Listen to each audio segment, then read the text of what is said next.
Bagaimana sikap kita dalam setiap masalah yang datang? Apa yang harus kita lakukan setiap permasalahan itu datang ataupun menghampiri dalam kehidupan kita? Assalamualaikum warahmatullahi wabarakatuh. Bersama dengan Abdul Rais, Certified Hypnotherapy. Bagi teman-teman yang baru menemukan channel ini, jangan lupa like, subscribe, dan nyalakan loncengnya. Karena akan ada video yang lebih baik lagi ke depannya, yang lebih bermanfaat, yang bisa membuat tindakan teman-teman, tindakan kita semua lebih baik lagi tentunya. Berbicara tentang masalah ataupun problem, semua orang pasti mengalaminya. Entah itu ia dewasa, entah itu ia remaja, bahkan entah itu ia anak-anak. Bahkan tidak tergantung ia laki-laki ataupun ia perempuan. Saya sebagai terapis juga banyak menemukan permasalahan itu sering terjadi kepada ibu-ibu ataupun perempuan-perempuan yang mempunyai perasaan yang terluka, perasaan yang tercabik-cabik terkadang, batin yang terluka, sehingga ia tidak fokus akan solusinya karena belum ada pengetahuan yang ia ketahui, sehingga ia fokus masalahnya. Fokus masalah membuat ia semakin tidak terberdaya. Artinya, ia semakin mudah sedih, ia semakin mudah tidak bisa tidur di malam hari, bahkan ia mudah emosional, mudah mood swing. Nah, hal-hal inilah yang membuat terkadang kita sebagai manusia tidak bisa menghindari setiap masalah yang datang. Selagi kita masih bernapas, kita akan menghadapi suatu permasalahan, suatu hal-hal yang menurut pikiran kita itu hal yang susah. Padahal Allah ataupun Tuhan menginginkan kita lebih baik setiap ada persoalan yang kita hadapi. Allah itu menginginkan kita naik kelas kok dari setiap persoalan yang kita hadapi. Karena apa? Setiap persoalan yang kita hadapi pasti ada solusinya. Bahkan ada quotes yang mengatakan, bila persoalan seseorang itu sebesar kapal, solusinya sebesar lautan. Terkadang setiap persoalan kita dibimbing oleh pikiran kita ke hal-hal yang belum terjadi, ke hal-hal yang sudah menakutkan kita, ke hal-hal yang luar biasa, membuat kita khawatir, dan lain-lain.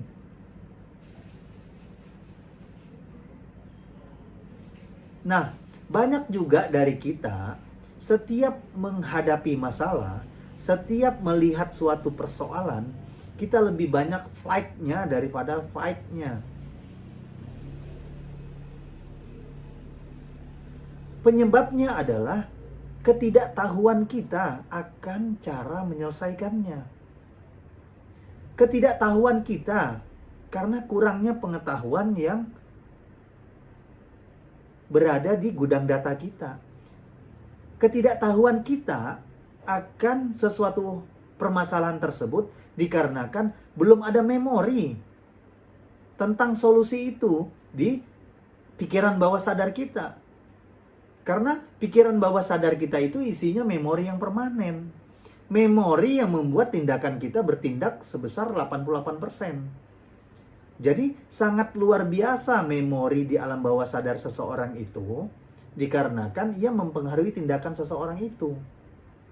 Jadi solusinya adalah bagaimana kita bisa menyelesaikan masalah itu. Tentunya kita harus bisa fight, menghadapi setiap permasalahan yang kita hadapi, yang kita terima, yaitu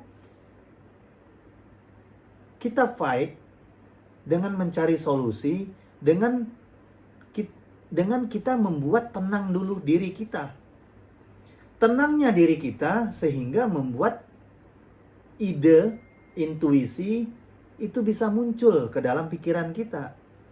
Kepada siapa ya saya harus bertanya? kepada saya, siapa ya saya harus berkonsultasi? Oh iya, teman saya ada loh, sehingga saya bisa bertanya kepada teman saya tentang hal-hal yang sedang saya hadapi ini.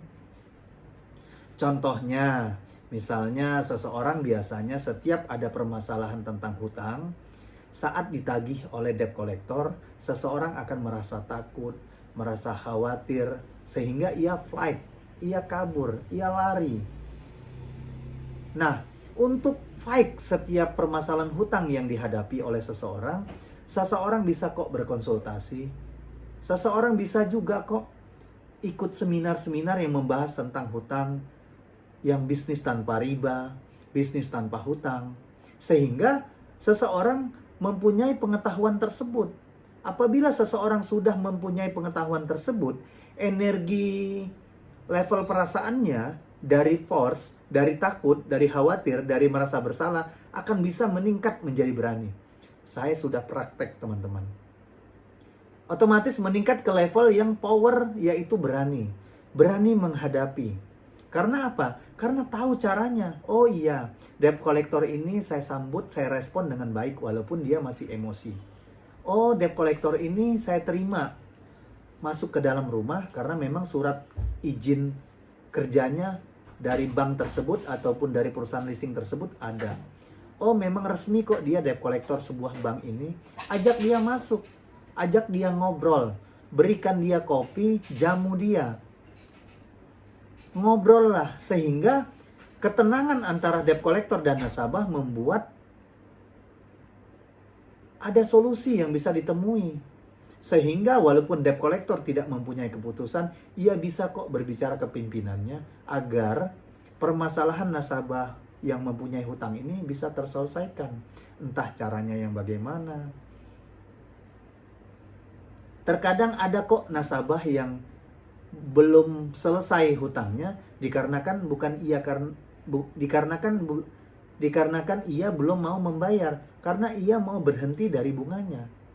Karena saya sendiri sekarang mindsetnya, pengetahuannya, saya tidak mau berhutang, apalagi berhutang yang ada ribanya.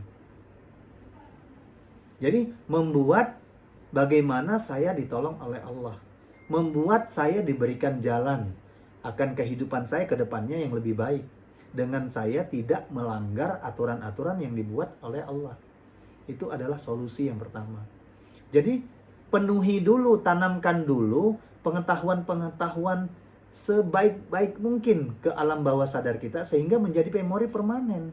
Bergaullah dengan orang-orang yang memang kompeten di bidang bisnis, di bidang hutang, di bidang yang lain-lainnya. Sehingga kita bisa mempunyai ilmu pengetahuan tersebut. Entah itu saudara kita seorang pengacara, entah itu teman kita mempunyai ilmu di bidang hukum. Jadi kalau kita mempunyai pengetahuannya, tahu caranya, kita tidak akan flight. Kita justru fight menghadapi setiap permasalahan. Ingat, setiap permasalahan hanya sebesar kapal. Namun setiap permasalahan yang ada, solusinya sebesar lautan. Semoga bermanfaat untuk kita semua. Begitupun pribadi saya. Jangan lupa like, comment, and share. Bagi teman-teman yang ingin belajar bagaimana caranya kerja pikiran sadar dan pikiran bawah sadar, sehingga apa yang kita inginkan itu bisa kita capai dengan tanpa logika, hanya mengandalkan imajinasi seseorang, hanya membayangkan sesuatu hal itu, kita bisa kok mempunyainya. Ingat, ada surga sebelum surga yang sebenarnya di akhirat nanti.